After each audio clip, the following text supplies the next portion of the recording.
You might want to get your resume together.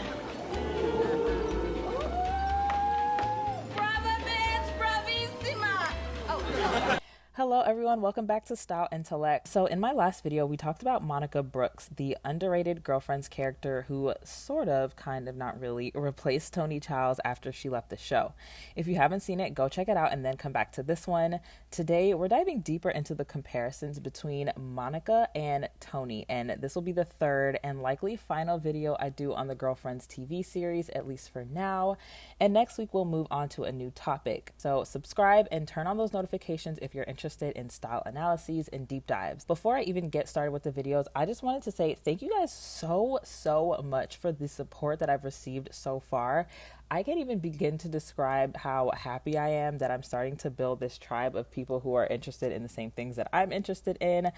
Thank you so much for all the comments. 300 subscribers after 2 videos is absolutely insane. I know 300 might seem like a small number to some people, but to me, that is absolutely huge, and I'm super grateful. So thank you guys. Okay, now let's get started. Personality traits. Now, Monica Brooks and Toni Childs are two somewhat similar, but also very different characters.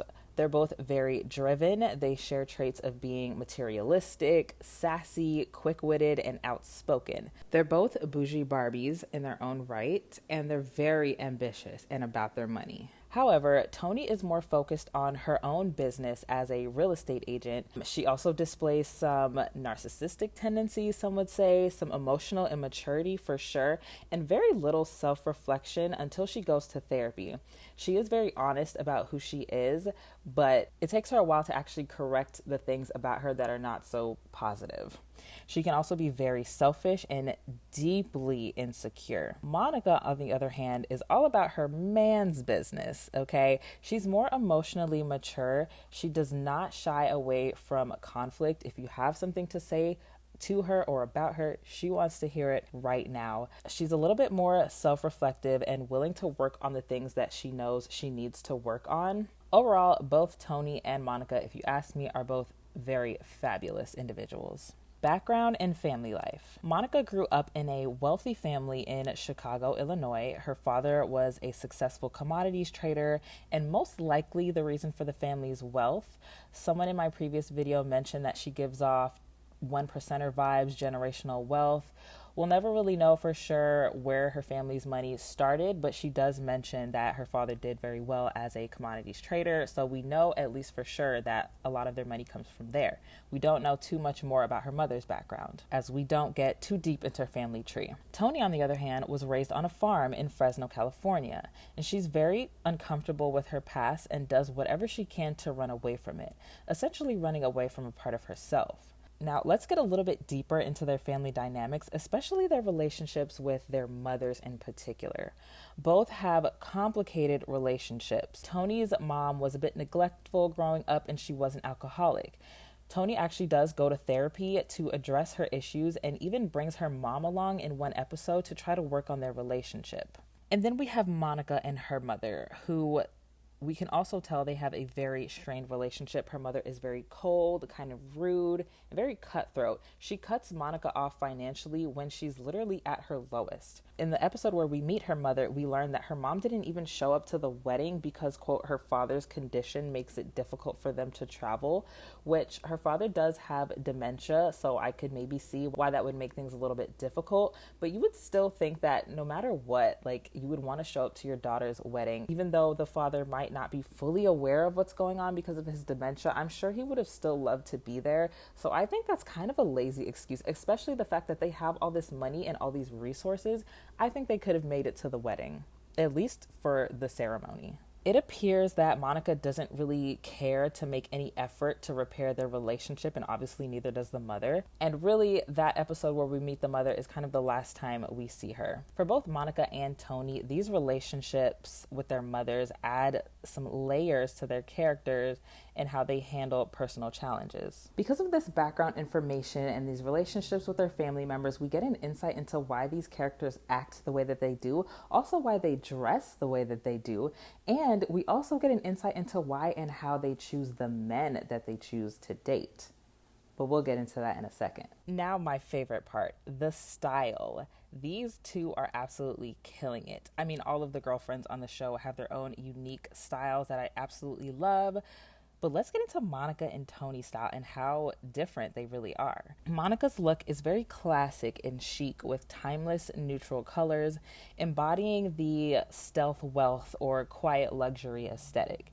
You won't see her flaunting designer brand names, and we rarely even hear her talking about designer brands. We see Monica in a lot of blazers, trousers, pencil skirts, button downs. She really does give office siren a little bit, but we do see her play into her more feminine style when she's on a date or wearing evening wear. She gets a little bit more sexy, more feminine. We see her in like little black dresses and pink halter tops. Whenever she's ready to seduce a man, honey, she puts it on, okay? She's not playing. But no matter what, she keeps it minimal. We don't see her wearing a whole lot of jewelry. She truly does have a very classic and timeless style, very chic. I love it. Her style is very indicative of her wealthy background. It makes sense. Toni, however, plays with more colors and patterns, kind of representing the quote-unquote new money aesthetic.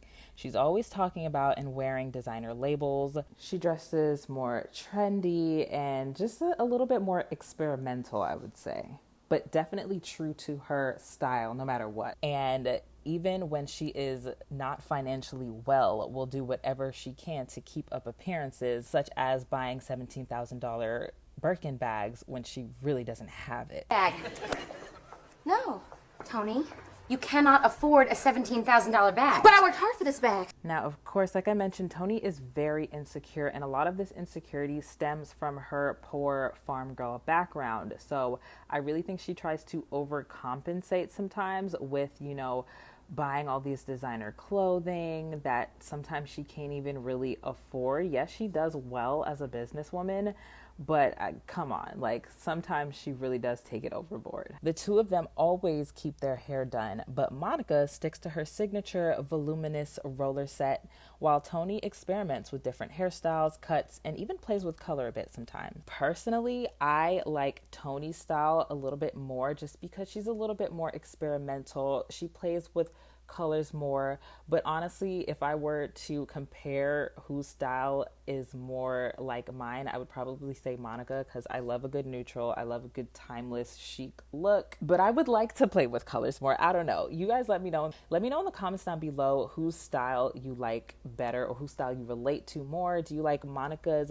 classic timeless look, or do you like Toni's more playful, colorful style? Relationships with their friends.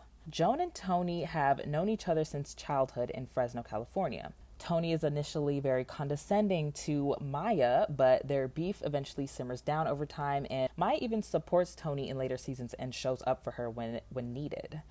We kind of get this idea that maybe growing up, Toni was like the it girl, the popular girl everyone wanted to be friends with, even though she was probably kind of mean. Then when it comes to Monica, we don't really see her with any other girlfriends. Like when we first meet her at the bar when William tries to go talk to her, we do see her having drinks with some friends, but that is literally the only time we see Monica with anybody else outside of William and the girlfriends, right? Every other time we see her, when William sees her in New York and she's coming back from a trip to Europe and shopping and all that stuff, she's by herself. When she's getting married, she asks Joan to be her maid of honor, which is kind of strange because they haven't known each other that long. And she said her only other option was her sister, who she didn't want to be her bridesmaid because she was fat. Early 2000s, guys, definitely not right, but it was the times. That really does show that she really didn't seem to have any other friendships, which could be because of her attitude problem.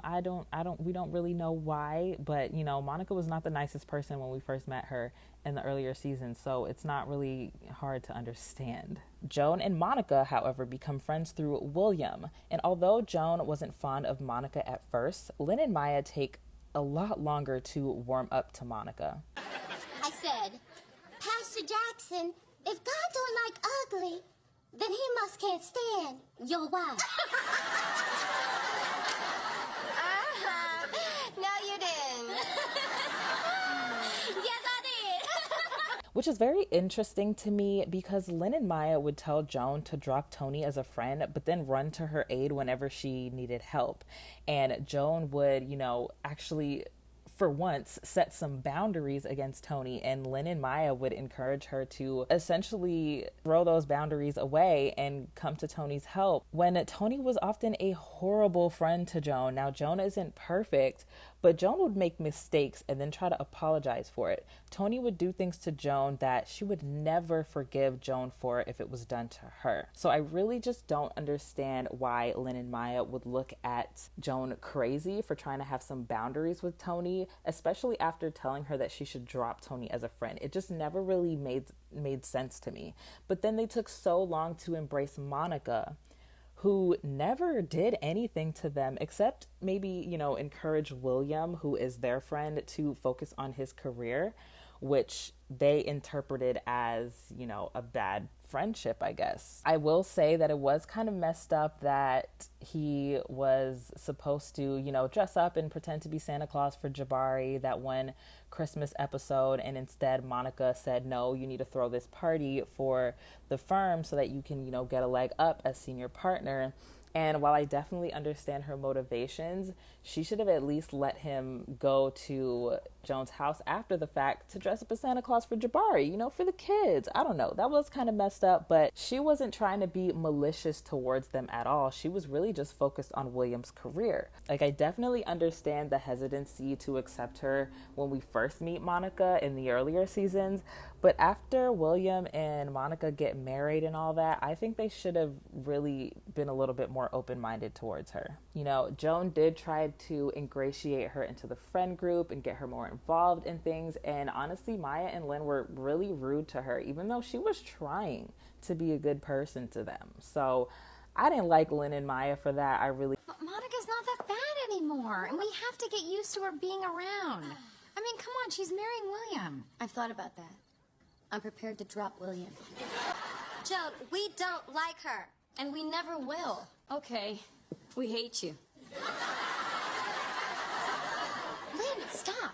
Why? You hate her too. I really think that they were being a little hater-ish or whatever. I don't know. It was giving hater to me. You guys let me know what you think. Now, finally, let's explore their romantic relationships. Both Toni and Monica seek men with money and status, and their reactions to financial instability are pretty similar. When Monica finds out that William quit his job at the firm, she tried to leave him in Italy, and the only reason that she couldn't leave is because William hid her passport. And then Toni, when she finds out that Todd is in a mountain of debt, basically starts to ignore him, leaves their house, and tries to go, stay with Joan for as long as she can, instead of, trying to work it out with him. However, this is where their similarities kind of end. Monica is willing to invest in her man and build him up. She even offers to pay the $20,000 check that it would cost to throw that Christmas party, and she even says, I will pay the $20,000 as an investment into you. Like, she really believes in William and his potential.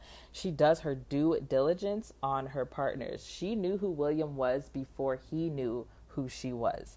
She essentially, for lack of better words, manipulated her way into that relationship. She did what she had to do, okay? Toni, who prefers for her man to come fully equipped with the success, the money, the status, really backfires when she marries Todd without doing any research onto his financial background. To be fair, Todd did kind of manipulate her into believing that he had everything all together, but Toni should have ensured financial stability before getting married to him if this is something that is really important to her. When you get married, that is a contract. You are intertwining your finances, not just the money that you make, but also debt. So your partner's debt becomes yours. So you want to make sure that you know what you're getting into before you sign that legally binding contract. And Toni did not do that, and then was upset when she found out the truth. And I'll say this again, I definitely understand why Toni wouldn't want to invest and build up a man when she worked so hard for the things that she has now. She's a businesswoman. She doesn't really have time to build up a man. I definitely get that. Monica, on the other hand, she has family money. She had the time and the energy to invest into William, invest in a man who already had the potential So it definitely makes sense why they go about things a little bit differently. And also, Monica grew up watching her mom probably, invest in her husband. She had the two kids, she raised them, maybe didn't do the best job as a mother, I don't know, but she watched her mom essentially do what she is trying to accomplish with William. Toni didn't really have that example. Toni just wanted to make sure that she does not end up back in Fresno as a farm girl. She wanted to make sure that whoever she's with needs to have it together because she ain't going back to Fresno. Unfortunately, she forgot the part where she needs to do her due diligence and make sure that that man actually does have the money that he portrays. She could have maybe learned a little something from Monica in that aspect, if you ask me. To conclude, these two characters definitely mirror each other in a lot of ways, but they have some key differences that set them apart. At first, Toni obviously wasn't feeling Monica and immediately clocked her as a gold digger, but over time, she kind of seemed indifferent to her and maybe even respected her a bit. I mentioned this in the last video. I don't think Toni wished she was Monica. I mean, she might have, wished that she came from money like Monica did, obviously, but I think she really appreciated Monica's standards. Low-key, I think they respected each other. When Monica first meets Toni, when they first meet each other, the first thing Monica does is compliment Toni's work. She says, "I've heard of you. You're good. I should get your card," when Toni introduces herself as a real estate agent. Toni Childs of Toni Childs Realty. I've heard of you. You're good. You'll have to give me your card. I would have loved to see the two of them on screen together more often. I know the two actresses are actually friends in real life, and I absolutely love that for them. Two beautiful, talented, unambiguous Black women. We love to see it. That concludes this video, you guys. Are you team Monica? Are you team Toni? Let me know in the comments down below. Don't forget to like and subscribe for more style analyses and deep dives. And I will see you guys in the next video. Thanks for watching. Bye.